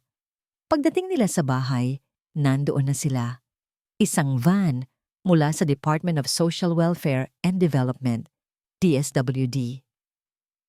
Dalawang sasakyan ng pulis at sa likod, isang pamilyar na itim na SUV. Si Attorney Marco Reyes ay nakatayo sa labas kasama ang dalawang social worker at ilang pulis. Ang kanyang mukha ay ganoon pa rin, kalmado, propesyonal, walang emosyon. Mr. Montoya, Miss Fernandez, bati niya na para bang isa lang itong ordinaryong araw. Nandito kami para ipatupad ang utos ng korte. Hayop kayo! Ang tanging salitang lumabas sa bibig ni Rafael, ang boses ay puno ng pinigilang galit. Gagawin lang po namin ang aming trabaho, magalang na sabi ng isang social worker, isang babaeng may malungkot na mga mata. Maaari po ba kaming pumasok? Walang nagawa si Rafael kundi tumabi. Pumasok sila. At doon, nakita nila ang 4 na sanggol, mahimbing na natutulog sa kanilang mga makeshift na kuna. Walang kamalay-malay sa digmaang nangyayari para sa kanila. Dito na tuluyang bumigay si Leah. Hindi! Huwag po! Sigaw niya, humaharang sa pagitan ng mga social worker at ng kanyang mga anak. Parang awa niyo na! Mga anak ko sila! Akin sila! Lumuhod siya. Niyakap niya ang isa sa mga kahon na para bang kaya nitong itago ang kanyang anak mula sa buong mundo. Ang kanyang mga iyak ay nakakabasag ng puso. Ang kanyang mga sigaw ay puno ng sakit ng isang inang inaagawan ng kanyang supling. Ma'am, pasensya na po, sabi ng social worker. Ang boses ay puno ng awa. Utos po ng korte. Para rin po ito sa kapakanan ng mga bata. Kapakanan? Anong kapakanan ang sinasabi ninyo? Ibibigay ninyo sila sa mga taong tingin sa kanila ay basura? Dalawang babaeng pulis ang marahang humawak sa braso ni Leah. Pilit siyang itinatayo. Nagpumiglas siya. Nagwala. Ngunit ang kanyang lakas ay hindi sapat. Habang si Leah ay hawak ng mga pulis, isa-isang binuhat ng mga social worker ang mga bata. Ang isa ay nagsimulang umiyak na parang alam nitong inilalayo na ito sa kanyang ina. Ang iyak na yon ay sinundan pa ng isa at isa pa. Hanggang sa ang buong bahay ay napuno ng yak ng 4 na sanggol. Si Rafael ay nakatayo lang sa isang sulok, pinapanood ang lahat. Hawak siya ng 2 lalaking pulis. Hindi siya nagpupumiglas, hindi siya sumisigaw. Ngunit sa kanyang mga mata, isang bagyo ang nagaganap. Ang kanyang katahimikan ay mas nakakatakot kaysa sa anumang sigaw. Pinapanood niya ang bawat galaw, sinasaulo ang bawat mukha. Isa-isang inilabas ang mga bata at maingat na inilagay sa loob ng DSWD van. Rafael, tulungan mo ako. Rafael! Sigaw ni Leah. Ang boses ay paos na sa kaiiyak. Ngunit wala silang magawa. Sila ay mga bilanggo sa kanilang sariling tahanan. Sila ay mga talunan sa isang laban na hindi patas. Nang mailagay na ang huling sanggol sa van, tumalikod na si Attorney Reyes para umalis. Ngunit bago siya sumakay sa kotse, sandali siyang lumingon kay Rafael. Sa isang saglit, sa loob ng 1 segundo, nakita ni Rafael ang isang bagay sa mga mata ng abogado. Isang bagay na hindi niya nakita kanina. Isang kislap. Isang kislap na hindi niya maintindihan. Pagkatapos, nawala na ito at bumalik ang malamig na maskara. Umalis na ang mga sasakyan. Ang tunog ng kanilang mga makina ay unti-unting humina at kasama nitong humina ang iyak ng mga sanggol. Hanggang sa ang natira na lang ay ang nakakabinging katahimikan. Binitawan na sila ng mga pulis. Ang bahay na sa loob ng ilang linggo ay puno ng buhay at pag-asa ay biglang naging isang walang laman na kahon. Isang puntod. Napaluhod si Lia sa sahig. Ang kanyang katawan ay nanginginig sa matinding pagdadalamhati. Wala ng luha. Wala ng sigaw. Tanging isang basag na kaluluwa ang natira. Si Rafael ay lumapit at naupo sa tabi niya. Hindi niya ito niyakap. Hindi niya ito kinausap. Umupo lang siya roon, sa gitna ng katahimikan, at dinamayan siya sa kanilang pagkawasak. Sa sandaling iyon, sila ay 2 taong nawalan ng lahat. Gabi. Ang buong baryo ay tahimik. Ang tanging liwanag ay nagmumula sa buwan. Si Lia ay nakatulog sa sahig, binantayan ng pagod at sakit. Si Rafael naman ay nakaupo sa labas, nakatingin sa karagatan. Ang kanyang isip ay blangko. Ang kanyang puso ay manhid. Tapos na ba? Ito na ba ang katapusan? Biglang nag-vibrate ang kanyang cellphone sa kanyang bulsa. Kinuha niya ito. Iniisip na baka si Attorney Sandoval lang. Ngunit ito ay ang pamilyar na unregistered number. Isang text message. Huwag kang susuko. Ito na ang huling laban. Magkita tayo. Sa ibaba, mayroong isang address at isang oras. Isang bodega sa may pier. Bukas, bago sumikat ang araw. Ang hangin sa pier ay malamig at amoy kalawang isda at dagat. Dilim pa at ang tanging liwanag ay nagmumula sa iilang poste ng ilaw na bahagyang tumatanglaw sa mga naglalakihang container van. Nag-iisa si Rafael. Bawat tunog, ang paghampas ng alon sa mga haligi ng pier, ang kaluskos ng mga daga, ang ugong ng isang malayong barko ay nagpapatala sa kanyang pandama. Ang pag-asa at pagdududa ay naglalaban sa kanyang dibdib. Sino ang taong ito? At bakit ngayon lang? Ngayong huli na ang lahat? Narating niya ang bodega na tinukoy sa text. Ang pinto nito ay bahagyang nakaawang.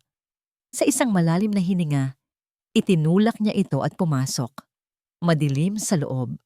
Ang tanging naririnig niya ay ang pagtagas ng tubig mula sa isang butas sa bubong. Sino ka? Tanong ni Rafael sa dilim.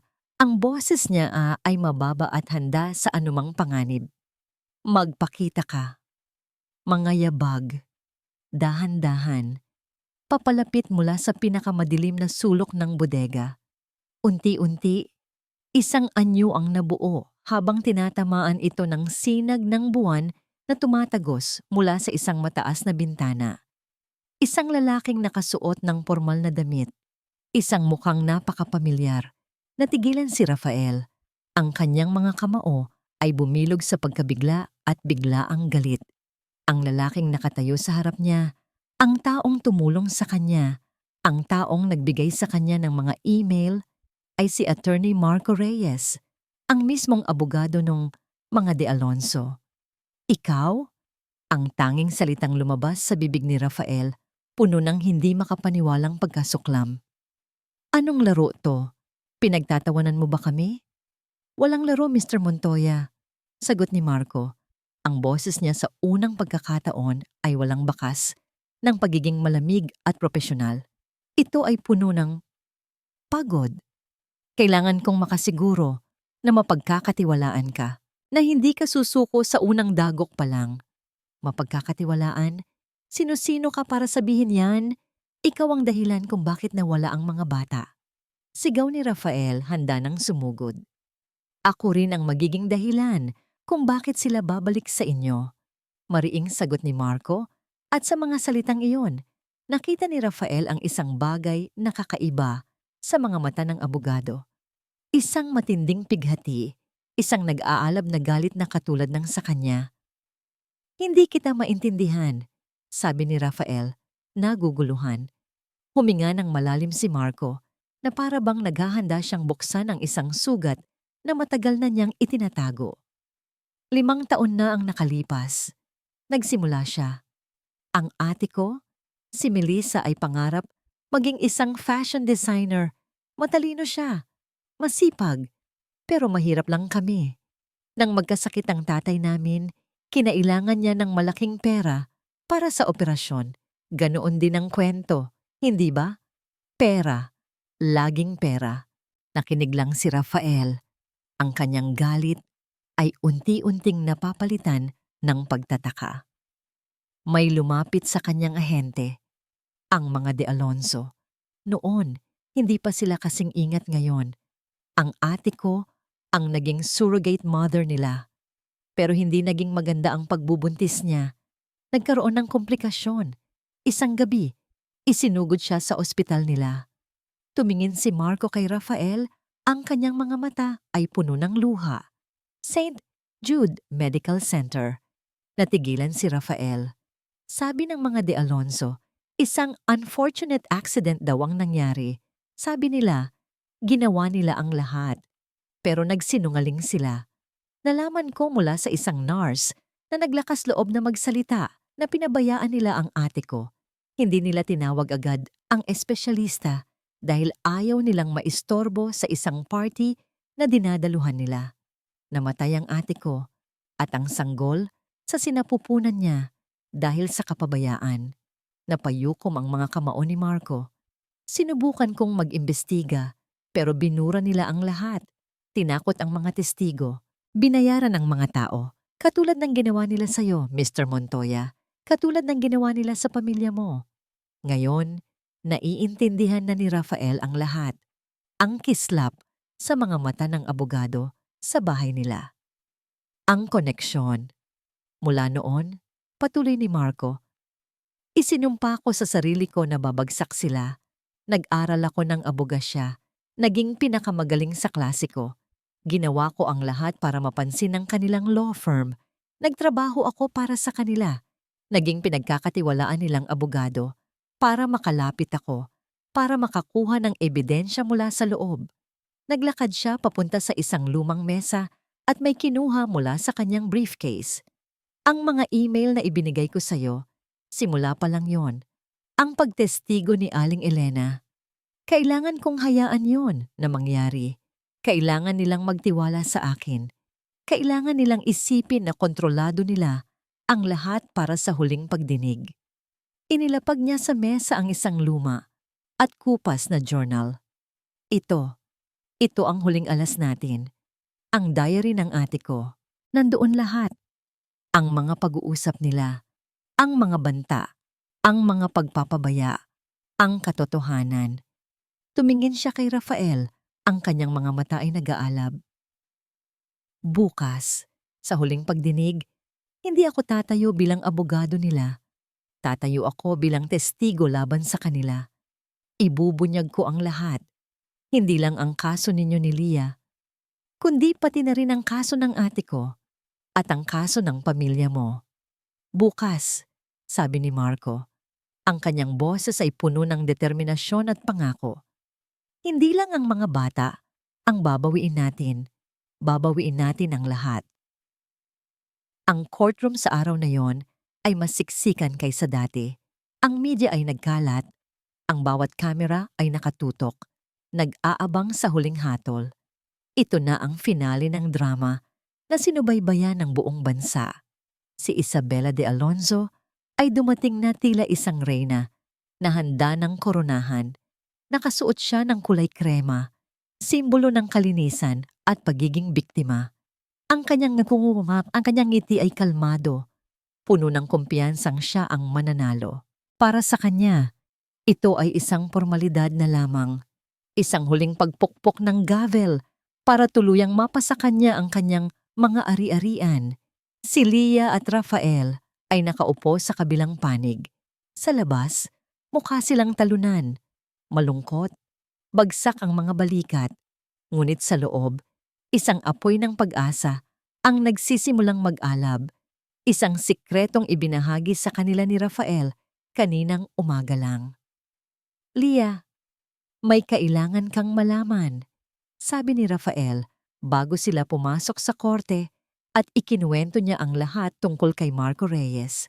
Nagsimula ang pagdinig, mga huling argumento, mga paulit-ulit na salaysay. Lahat ay umaayon sa plano ng mga De Alonso. The defense rests, Your Honor, sabi ni Attorney Sandoval na bahagi na rin ng plano. Ngayon na. The prosecution may call its final witness, sabi ng huwes. Tumayo si Attorney Reyes, ngunit imbes na pumunta sa gitna, humarap siya sa huwes. Your Honor, the prosecution calls me, Marco Reyes, to the stand. Isang nakabibinging katahimikan ang bumalot sa buong courtroom. Maging ang huwes ay nagulat. Ang mga reporter ay nagsimulang magbulungan. Anong ibig sabihin nito, Reyes? Tanong ni Isabela. Ang kanyang kalmadong na ngiti ay biglang naglaho, napalitan ng pagkalito at inis. Objection, Your Honor. This is highly irregular. Sigaw ng isa pang abogado mula sa kampo ng De Alonso. I will allow it, sabi ng huwes. Ang kanyang interes ay biglang napukaw. This court wants to hear the truth, whatever the means. Attorney Reyes, proceed to the witness stand. Iniwan ni Marco ang kanyang briefcase sa mesa at sa paglakad niya papunta sa unahan, tiningnan niya si Rafael at Leah. Isang simpleng tango, iyon na ang hudyat. Nang makapanumpa, nagsimula siyang magsalita. At ang bawat salita niya ay isang bomba. Your Honor, for the past 5 years, I have served as legal counsel for the De Alonso family. Panimula niya, ang kanyang boses ay malinaw at matatag. Umaaling-awngaw sa bawat sulok ng silid. At sa 5 taon na iyon, nasaksihan ko ang hindi mabilang na mga ilegal na gawain, paninikil, at pagtatakip sa mga krimen, lahat sa ngalan ng pagpapanatili ng kanilang perpektong imahe. Sinungaling! Bayaran to! Sigaw ni Isabela na patayo. Mrs. De Alonso, sit down or I will have you removed from this court. Babala ng huwes. Hindi pinansin ni Marco ang gulo. Ibinunyag niya ang lahat. Ang tungkol sa pag-blackmail kay Aling Elena, ang pag-utos ni Isabela na sirain ang medical records ni Leah, ang sistematikong paninira sa media. Pagkatapos, kinuha niya ang journal. Ngunit hindi lang ito tungkol kay Leah Fernandez, Your Honor. Sabi niya, itinaas ang luma at kupas na journal. Ito ay tungkol din sa ate ko, si Melissa Reyes, at tungkol din sa pamilya ni Rafael Montoya. Ikinuwento niya ang nangyari sa kanyang ate sa St. Jude Medical Center. Ikinuwento niya ang pagkakapareho nito sa nangyari sa asawa't anak ni Rafael. Inilatag niya ang isang pattern ng kapabayaan at pagtatakip na ginagawa ng ospital sa utos ng mga De Alonso. At ngayon, Your Honor, sabi niya, binubuklat ang journal. Hahayaan kong ang ate ko na mismo ang magsalita. Binasa niya ng malakas ang mga huling isinulat ng kanyang kapatid, ang mga salitang puno ng takot at sakit. Sabi ng doktor, kailangan ko na raw ma-confine, pero ayaw ni Mrs. De Alonso. May party daw silang pupuntahan. Sabi niya, tiisin ko lang daw. Parang wala lang sa kanya ang buhay ko. Parang isa lang akong lalagyan. Habang binabasa ni Marco ang mga salita, ang maskara ni Isabela ay tuluyan ng gumuho. Ang kanyang mukha ay namula sa galit. Hindi yan totoo. Gawa-gawa lang yan. Isa kang ahas, Marco. Pinakain kita, dinamitan. Tapos ganito ang gagawin mo sa akin? Pinatay ninyo ang kapatid ko. Sigaw pabalik ni Marco. Ang kanyang professional na anyo ay tuluyan ng naglaho. Napalitan ng purong emosyon ng isang kapatid na humihingi ng hustisya. Pinatay ninyo ang pamilya ni Rafael Montoya at susubukan nyo ring sirain ang buhay ni Leah at ng kanyang mga anak. Hanggang kailan Mrs. De Alonso, ilang buhay pa ang kailangang masira para sa pangalan ninyo? Kasalanan niya yon. Mahina siya. Mahina silang lahat. Tuluyan nang nawala sa kontrol si Isabela. Isinisigaw ang lahat ng kanyang pagkasuklam. Karapatan ko yon. Binayaran ko sila. Pag-aari ko sila. Pag-aari ko ang mga batang yon. Pag-aari ko ang mga batang yon. Ang pag-amin na iyon na isinigaw sa gitna ng korte, sa harap ng lahat ng kamera, ang siyang nagsilbing huling pako sa kanyang kabaong. Natahimik ang lahat, maging si Isabela ay natigilan.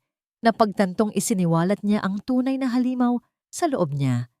Ipinukpok ng huwes ang kanyang gavel, ngunit hindi na ito kailangan. Tapos na. Sa isang iglap, ang imahe ng isang kawawang lola ay naging imahe ng isang sakim at walang pusong kontrabida. Ang simpatsya ay naging galit. In light of this testimony and admission, nagsalita ang huwes. Ang kanyang boses ay puno ng bigat at galit. This court finds Isabela de Alonso and her associates liable for multiple criminal offenses. I am ordering her immediate arrest. Nagkagulo ang courtroom. Mabilis na pumasok ang mga pulis. Habang isinusawt ang posas sa kanyang mga kamay, tiningnan ni Isabela si Rafael at Leah. Ang kanyang mga mata ay hindi na puno ng pagmamataas, kundi ng purong pagkasuklam at pagkatalo. Sa gitna ng kaguluhan, isang imahe lang ang malinaw. Nagkatinginan si Rafael at Leah. Tumulo ang mga luha sa kanilang mga mata. Ngunit sa pagkakataong ito, hindi ito luha ng kalungkutan. Ito ay luha ng tagumpay. Makalipas ang 3 buwan, ang balita tungkol sa pagbagsak ng imperyo ng mga De Alonso ay naging pambansang usap-usapan. Ang kanilang mga ari-arian ay sinamsam. Ang kanilang mga kasosyo ay lumayo.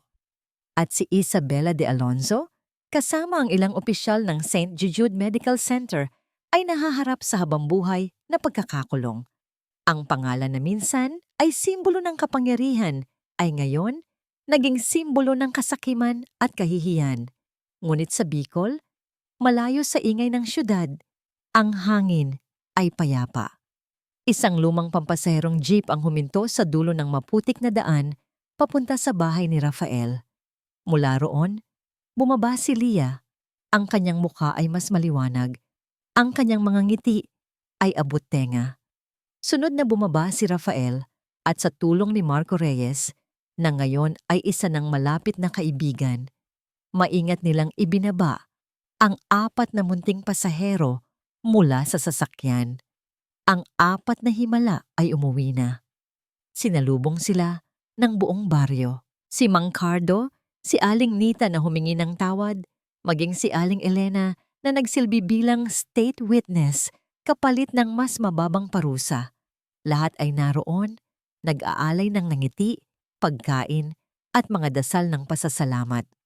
Ang komunidad na minsan ay nahati dahil sa kasinungalingan ay muling nabuo dahil sa katotohanan.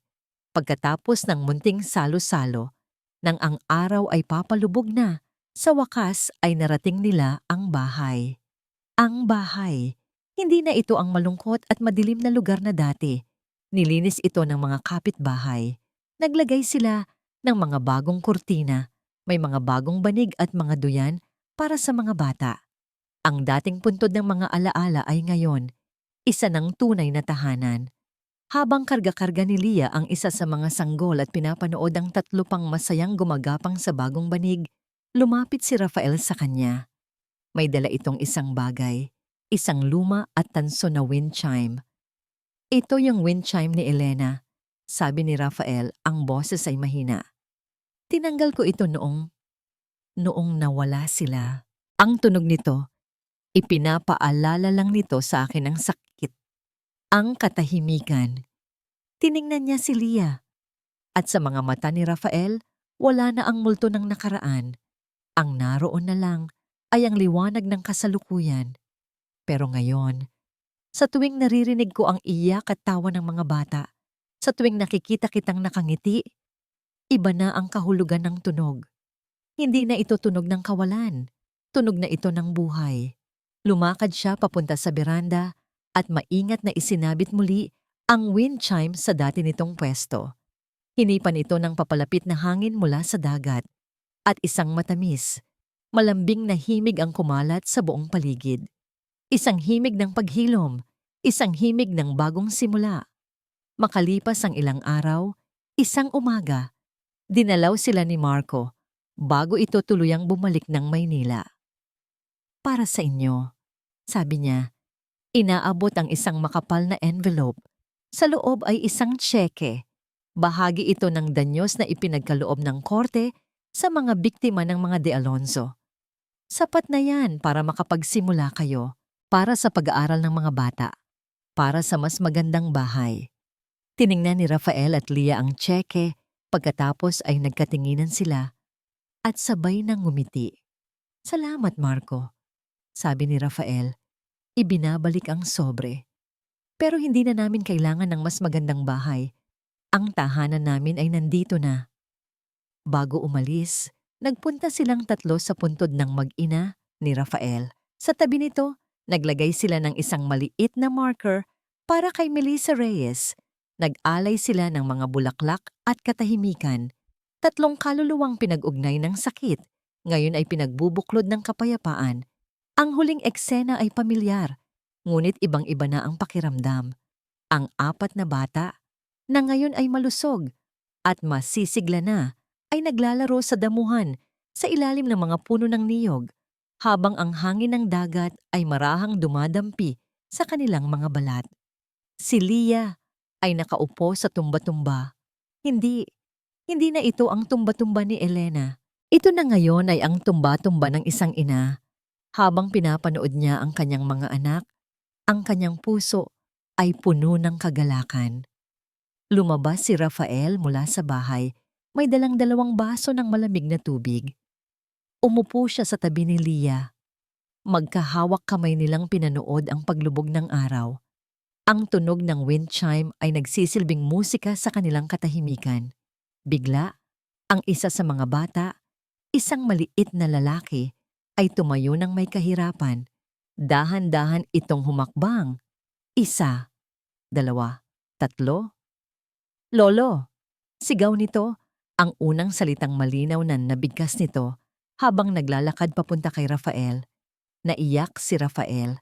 Hindi luha ng sakit, kundi luha ng purong kaligayahan. Pinuhat niya ang bata, niyakap ito ng mahigpit at hinalikan sa noo. Tumingin siya kay Leah at sa kanilang mga mata, isang pangako ang nabuo. Isang pangakong hindi na kailangan pang sabihin. Dito, sa maliit na paraisong isinilang mula sa isang bagyo, isang pamilya ang nabuo. Isang pamilyang hindi galing sa dugo, hindi galing sa kontrata, kundi galing sa pag-ibig na kayang lampasan ang kahit anong unos.